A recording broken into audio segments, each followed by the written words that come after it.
আসসালামু আলাইকুম। যেটার জন্য ভোর ৪টা থেকে অপেক্ষা করছিলাম, এখন বাজে ৫টা ৪৫। এই যে নিচে মেঘ, তার উপরে সূর্য উঠছে।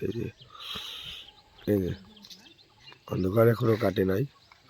নিচে এই যে মেঘ, আর এই যে তার উপরে সূর্য। এই যে সব বাড়ির নিচে সব মেঘ, সব মেঘ। আমরা মেঘের ওপরে আছে, এই যে সূর্য উঠছে। আর উপরে এই যে গাছ, মানে পাহাড়ের উপরে আমরা আছি সব ক্ষেত্রে। এই যে সূর্য আস্তে আস্তে উঠে যাচ্ছে অনেক সুন্দর করে। মাশাআল্লাহ, আল্লাহ পাকের ইচ্ছা। আর সাদেক ভ্যালি এটাই বেশি সৌন্দর্য, এই জন্যই মানুষ আছে। এই যে সূর্যের ওপরে উঠে যাচ্ছে, এই যে পাহাড় থেকে উঠে যাচ্ছে ওপরে, এটাই সৌন্দর্য উপভোগের জন্য এই সাদেক ভ্যালিটা মানুষ আসে। আর এই যে নিচে মেঘ, কত মেঘ, এই যে কি দ্রুত উপরে উঠে যাচ্ছে, রকেটের মতো উপরে উঠছে, কয়েক সেকেন্ডে উঠে যাচ্ছে। এই যে এটা দেখার জন্য সবাই আসবেন। আর এটা অনেকেই উপভোগ করছে, এটা অনেকেই উপভোগ করছে এই যে এই সকালের দিকে।